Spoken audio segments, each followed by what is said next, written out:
the good news is most, not all, but certainly most of the high school sports were able to be completed, and that was certainly something that we all enjoyed and appreciated. In the process, a lot of great accomplishments took place. Coming up later in the show, LaKenya Reed of Booker T. Washington High School will join us, the 3A state champions in girls basketball, and a tremendous story, by the way, and you'll get to hear about that coming up. But right now, another great story.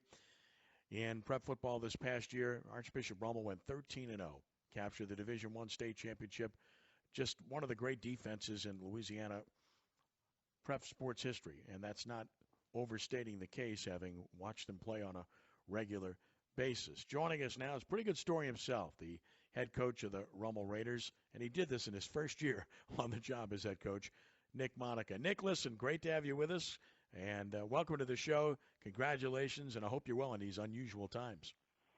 Yeah, thank you for having me, Kenny. Just a lot of uncertainty right now, and everybody's bored, and we're ready to get back to work, so hopefully it clears up pretty soon. Well, of course, the Allstate Sugar Bowl, which I'm part of that, and the Greater New Orleans Boys Prep Coach of the Year award forthcoming. The release going out yesterday that you're named to this, and first of all, it's a great award because it encompasses every sport there is. It's not just one sport, so there's so many accomplished coaches that were part of this mix, and from that perspective, I know you're grateful and you appreciate it, correct? Yeah, it's a huge honor. I think you just touched on it. You know, the number of great coaches that we have in the city, in this area, and not just in football, but all sports included. It's it's a pretty large group of people, and the college guys that come around all the time just continuously compliment the area and the coaches in Louisiana, and so it's a huge honor to be at the top of that list. Well, I think you're a unique person, and you were put in a unique position because the position you took was not one that a lot of people could have handled extremely well and with grace and accomplished what you accomplished. No doubt you had good players, but you took over for, in my mind, the most legendary person in the history of athletics at Archbishop Rummel, and Jay Roth, who, of course, hired you to coach there and then pushed very hard to get you promoted to his job. And number one, he's a great guy, and he's been very appreciative and supportive of you. But number two, it's not easy to walk into a situation like that and succeed a guy like that. And I know that a lot of people told you that, including your dad, right? Yeah, correct. Jay's been a huge part of me staying there for 15 years, and I wouldn't have taken the job had it not been for him and the way that he sold it and felt so strongly about the move, and so he was a big part of that, and just like you said, I mean, the old adage of replacing a legend, and I think my dad would have voted against it, but it's like I said, Jay sold it, and he carried his thoughts up to the principal, and he felt strongly, just as strongly as Jay did, and so the three of us just thought it was the right thing to do and best thing for my family, and I'm glad it worked out year one. It was obviously the right thing to do, and the thing about it is, it's a great school.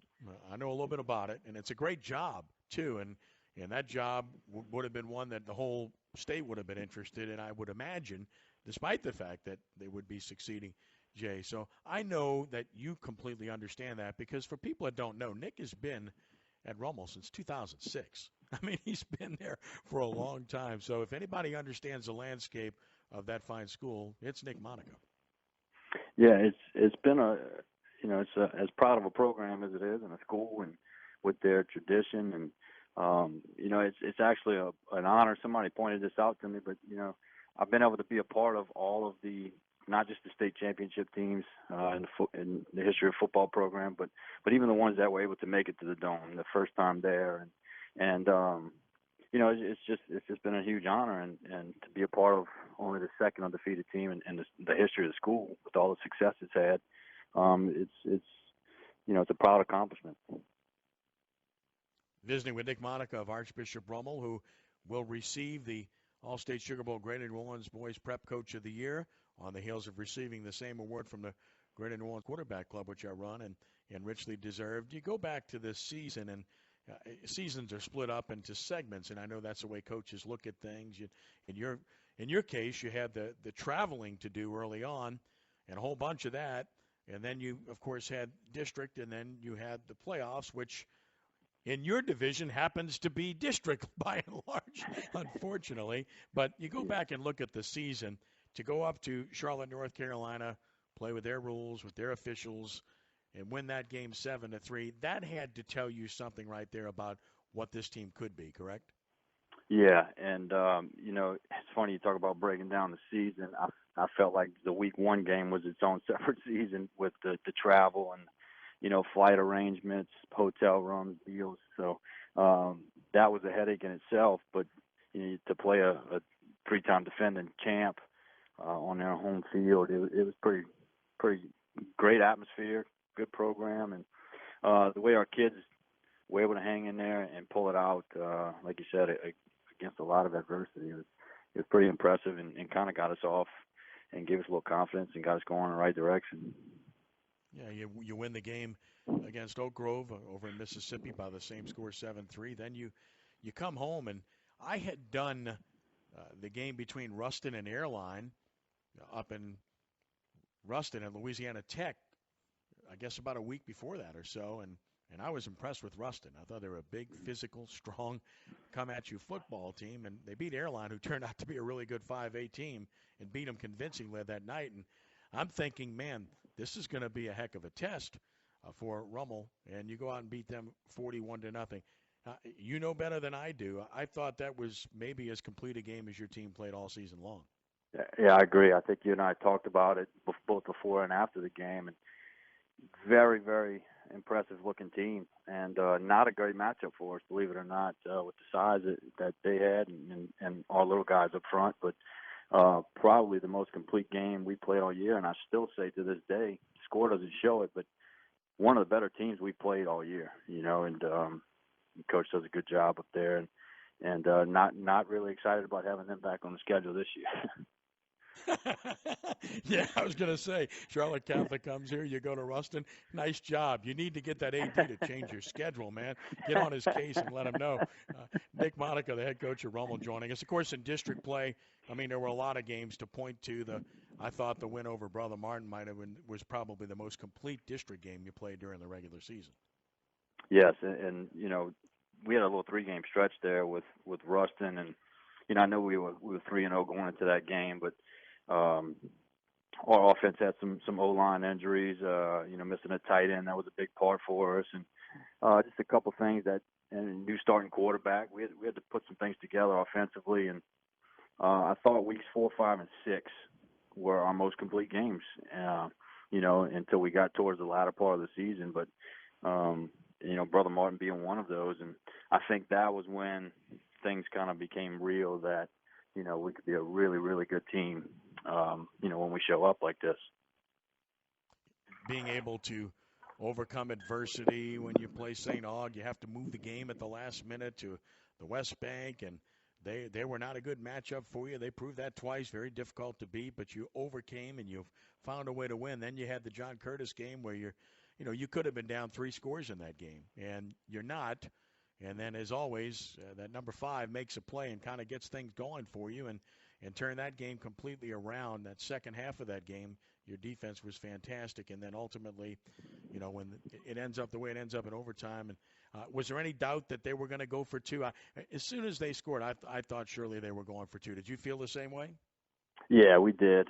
We actually talked about it as coaches before, as they're doing the coin flip, and we thought both teams were going to do the same thing. Whoever got the ball second, if it was a touchdown, if they scored a touchdown to tie the game or go down by 1, that the other team would go for 2. And so we wanted to be prepared offensively if it happened to us to have our play in hand. And at the same time, we wanted to be prepared defensively. And I really think that it was kind of a blessing the way that they scored their overtime touchdown.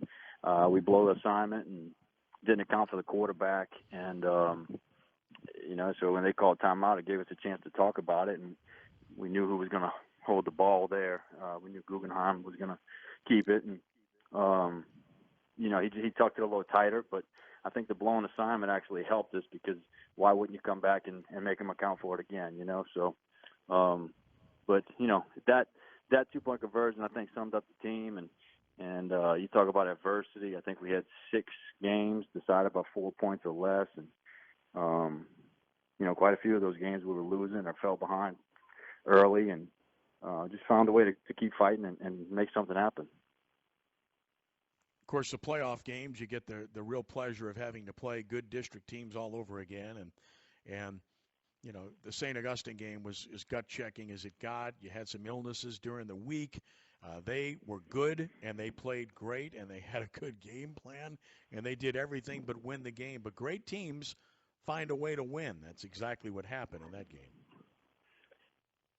Yeah. And it was great to see the guts by our offense on that last drive, and the way that they handled the 2-minute offense, and with 1 timeout left, and to drive down the field against a team that puts a lot of pressure on you. I thought that was huge, and really, like I tell everybody, our season could have ended 3 weeks earlier. So just it was great to see our offense come and come through for us. No doubt. And then, of course, had to beat Brother Martin again and played, I thought, a great game. The score might not have reflected it because you kind of took some guys out there in that game, and the score got a little bit closer than the game really was. I thought your team played extremely well. Then, of course, the game at Tulane against Catholic High. Deuce had a great defensive game plan. They really kind of stuffed the offense for most of the game.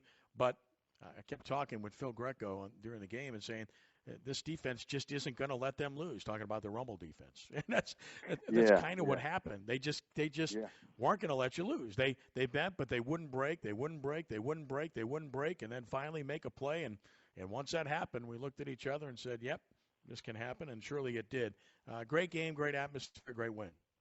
Yeah. Well, the Brother Martin game was defensively, we were up 37-7 with 11 minutes to go in the game, and we had only given up 1 first down all game. And and Donovan, actually, after the kickoff following that touchdown, he comes up limping. So we took a couple guys out, and it got a lot closer than we wanted it to. So it ended up being a 10-point ball game, but I thought we played really, really well that game too.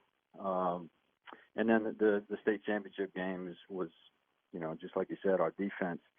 We didn't have our best game. We had some guys that maybe didn't play as well as they did all year. But I'll tell you, the stat sheet looked terrible, except in 3 of the most important categories, and that was turnovers, red zone defense, and third down. So, and that's where we were able to win the game. No doubt, and I said it then, and I've said it a million times since then to anybody that will listen. It was the best individual performance I've ever witnessed, and I've done games for 40 years, and the best individual performance I've ever seen by one young man to impact the game in all 3 phases like Donovan Kaufman did that night. Yeah, and I'm happy for him.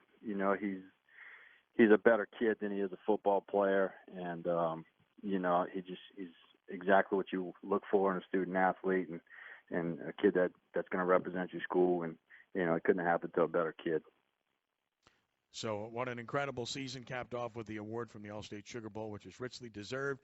And of course, because you accomplished this, it's really easy. All you need to do is go 13-0 again this year, and everybody will be happy, right? That's it. That's all you got to do.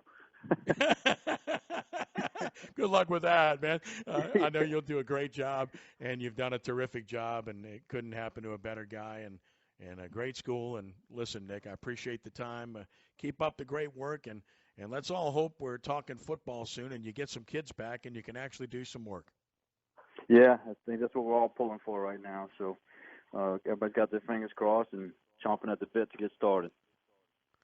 Nick Monica, thank you so much for the visit. Keep up the great work. Stay safe. Thanks, guys. I appreciate that. All right. My pleasure, Nick.